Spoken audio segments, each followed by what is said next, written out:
இப்போ மிஸ்டர் விஜய் வரும்போது அது மாதிரியான ஒரு விமர்சனங்கள் இருந்தால் கூட அவருடைய எழுச்சி வந்து ரொம்ப பிரமாதமாக இருக்குது. அது ஃபஸ்ட்டு மேடையே நமக்கு மேடைன்னு தெரியாத அளவுக்கு ரொம்ப பிரமாதப்படுத்திட்டார் அவர். அடுத்தடுத்த நல்ல முன்னேற்றங்கள் இருக்குது. அகைன் நம்ம என்ன பார்ப்போம்னா, இதெல்லாம் தவிர்க்கவே முடியாது அரசியலில். அப்புறம் அவர் திமுகவை எதிர்க்கிறது தான் சரியான விஷயம். அரசியல்னால் இன்றைக்கி யார் ஆட்சியில் இருக்காங்களோ, எம்ஜிஆரும் அதை தான் பண்ணியிருப்பார். யார் வந்தாலும் அதை தான் பண்ணுவாங்க. அதனால் அவருக்கு வந்து தனிப்பட்ட முறையில் திமுக மேலே விருப்புன்றதை மீறி ஆளுங்கட்சியை எதிர்த்தால் தான் அவங்க ஒரு ஹீரோவாகவே மாற முடியும். இன்ட்ரெஸ்டிங்காக பார்க்குறேன். இவங்க எதை போய் கால் மேலே கால் போட்டு உட்காந்துருக்காங்க, அவர் அப்படி திரும்பி உட்காந்துருக்காரு. அதை பார்க்குறதுக்கு நமக்கு நல்லா இருக்குது, அவ்வளோதான். நான் அதை ரசிக்கிறேன், அவ்வளோதான். இப்படி ஒன்று நடக்கலன்னு வச்சுங்களேன், அப்படி ஒரு இன்ட்ரெஸ்டிங்கான ஒரு படமே கிடைக்காதுல்ல.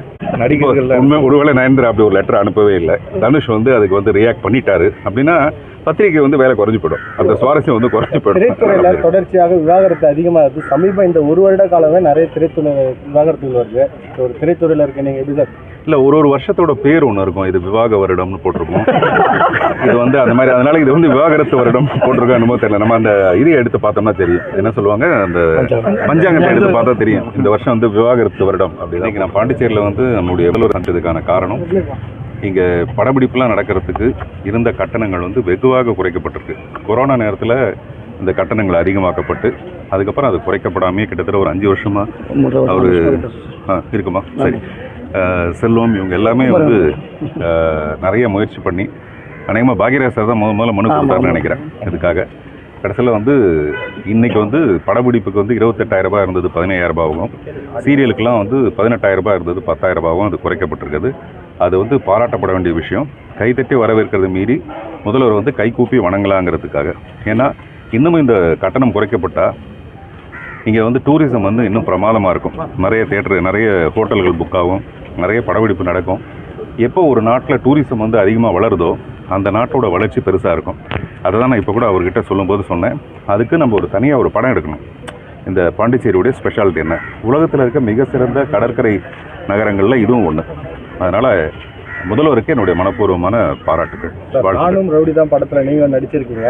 இப்போ அந்த டாக்குமெண்ட்ரி ஃபிலிமுக்கு வந்து அவங்க இது தரமாட்டேன், தனுஷ்க்கும் நயன்தாரா கடையில் ஒரு சின்ன மோதல் ஏற்படுது. எப்படி சார் பார்க்குறீங்க? ரெண்டுமே இன்ட்ரெஸ்டிங்காக இருக்குது, ரெண்டுமே நல்லா பார்க்குறேன் நான்.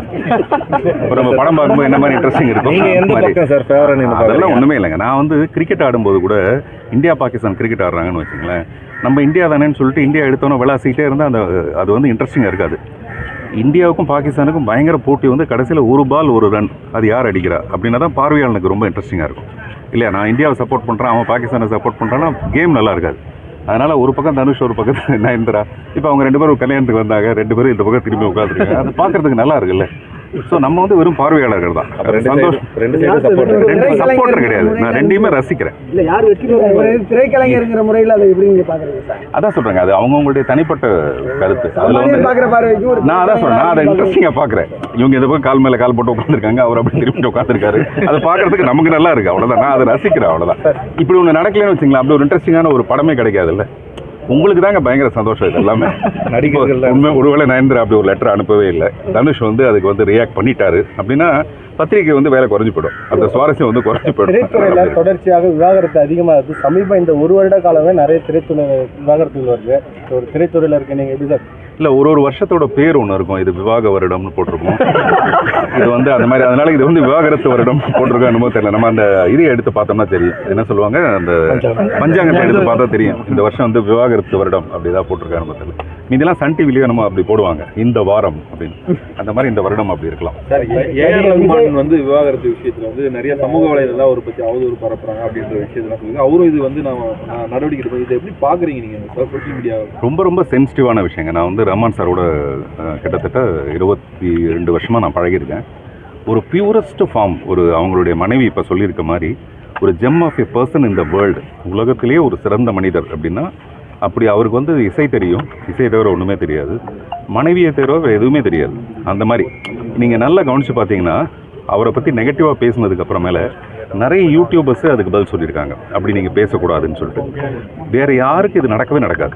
இப்போ அவங்க மனைவியே வந்து மனசுக்கு கஷ்டப்பட்டு அவரை யாரும் துன்புறுத்தி பேசிடாதீங்க, ஏன்னா அவரை மாதிரி ஒரு நல்ல மனிதனை பார்க்க முடியாதுன்னு சொல்லியிருக்காங்க. ஸோ அதனால் இதை விட பெரிய சர்டிஃபிகேட் அவர் கொடுக்க வேண்டிய அவசியமே கிடையாது. அப்புறம் குடும்பம்னா டெஃபினட்டாக நிறைய சென்சிட்டிவான இஷ்யூஸ் இருக்கும், ஈகோ இருக்கும். ஆனால் அதை இவ்வளோ பெருசுப்படுத்திடக்கூடாது. நம்ம அவசரமாக எல்லாரும் அது சம்மந்தமான கருத்து சொல்லிட்டோமோன்னு எனக்கு கொஞ்சம் வருத்தமாக இருக்குது. அந்த கருத்து வந்தது கூட நான் காரணம் என்ன நினைக்கிறேன்னா, அந்த 1 மணி நேரத்துக்குள்ளே அந்த இன்னொரு பெண்ணோட விவாகரத்து வந்த உடனே மேபி நமக்கு தான் எப்பவுமே முடிச்சு போடுறது இன்ட்ரெஸ்டிங்காக இருக்கும்ல, அதனால அப்படி ஒரு முடிச்சு போட்டிருப்பாங்க.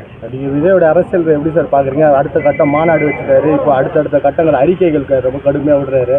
ஒரு திரைத்துறையிலேருந்து போனவர், உங்களோட பார்வை எப்படி சார் இருக்கு? இது வந்து தவிர்க்க முடியாத ஒரு அரசியல்னு நான் பார்க்குறேங்க. இப்போ ரஜினி சார் வரும்போதும் நமக்கு எப்படி இருந்ததுன்னா, ரஜினி சார் வந்து என்ன பண்ணிட போகிறாரு அப்படின்னு ஒன்று இருந்தது. கமல் சார் வரும்போதும் அப்படி இருந்தது. இப்போ மிஸ்டர் விஜய் வரும்போதும் அது மாதிரியான ஒரு விமர்சனங்கள் இருந்தால் கூட அவருடைய எழுச்சி வந்து ரொம்ப பிரமாதமாக இருக்குது. அது ஃபஸ்ட்டு மேடையே நமக்கு மேடைன்னு தெரியாத அளவுக்கு ரொம்ப பிரமாதப்படுத்திட்டார் அவர். அடுத்தடுத்த நல்ல முன்னேற்றங்கள் இருக்குது. அகைன் நம்ம என்ன பார்ப்போம்னா, இதெல்லாம் தவிர்க்கவே முடியாது அரசியலில். அப்புறம் அவர் திமுகவை எதிர்க்கிறது தான் சரியான விஷயம். அரசியல்னால் இன்றைக்கி யார் ஆட்சியில் இருக்காங்களோ, எம்ஜிஆரும் அதை தான் பண்ணியிருப்பார், யார் வந்தாலும் அதை தான் பண்ணுவாங்க. அதனால் அவருக்கு வந்து தனிப்பட்ட முறையில் திமுக மேலே விருப்புன்றதை மீறி ஆளுங்கட்சியை எதிர்த்தால் தான் அவங்க ஒரு ஹீரோவாகவே மாற முடியும். அதுக்கு மாற்றம் தானே அவங்க வரணும். அதனால் அது சரியாக தான் இருக்குன்னு நான் நினைக்கிறேன். தவிர்க்க முடியாத ஒரு சக்தியை எடுத்திருக்காருன்னு நினைக்கிறீங்களா? தவிர்க்க முடியாத சக்தியாக ஆரம்பிச்சிருக்கு அந்த கழகம். அவரோட எப்படி அது வந்து எனக்கு தெரியும். அவரோட பயணிக்கிறதுக்கான வாய்ப்பு இல்லை. ஏன்னா நிறைய திரைத்துறையினர் வந்து அவருக்கு ஆதரவு தெரிவிச்சிருக்காங்க. நீங்களும் ஒரு முன்னணி நடிகர், உங்களுக்கு இல்லைங்க, எனக்கு அரசியலில் பயங்கர ஈடுபாடு இருக்குது. அந்த அரசியல் வந்து ஒரு தனிப்பட்ட அரசியலாக தான் இருக்கும். நான் யாரையும் சார்ந்து இருக்க மாட்டேன்.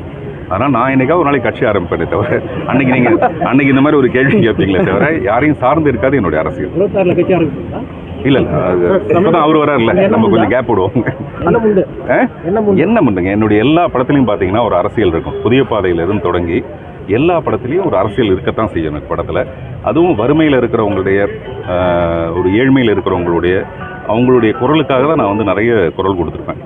மறைந்த காளிமுத்துன்னு ஒரு மினிஸ்டர், அவர் கூட சொன்னார், மக்கள் தலைவர் எம்ஜிஆரும் உங்கள் படமும் வேறு வேறு இல்லை, அவருடைய பாணி வேறு, உங்களுடைய பாணி வேறு. கிட்டத்தட்ட பார்த்தீங்கன்னா எல்லாமே ஒரு ஏழ்மையில் இருக்கிற ஒரு மனிதனை பற்றின கதையாக தான் இருக்கும் அப்படின்ட்டு. ஸோ அதனால் எனக்கும் அரசியல் விருப்பம் இருக்குது, ஆனால் இப்போ இல்லை. சார், சமீபத்தில் பெண் பாதுகாப்பு குறித்து விஜயும் ஒரு கருத்து சொல்லியிருக்காரு. பெண்களுக்கு பாதுகாப்பு இல்லை தமிழகத்தில் அதிக அளவு அப்படின்னு சொல்லியிருக்காரு. உங்களோட பார்வை எதில் இருக்கு? அது அவருடைய கருத்து. எனக்கு வந்து நல்ல பாதுகாப்பு இருக்குன்னு தான் நான் நினைக்கிறேன். பெண்களுக்கு நிறைய பாதுகாப்பு இருக்குங்க. பெண்கள் வந்து இந்தியை விட பாதுகாப்பு தேவைப்படாத அளவுக்கு அவங்க பவர்ஃபுல்லாக இருக்காங்கன்னு நான் நினைக்கிறேன்.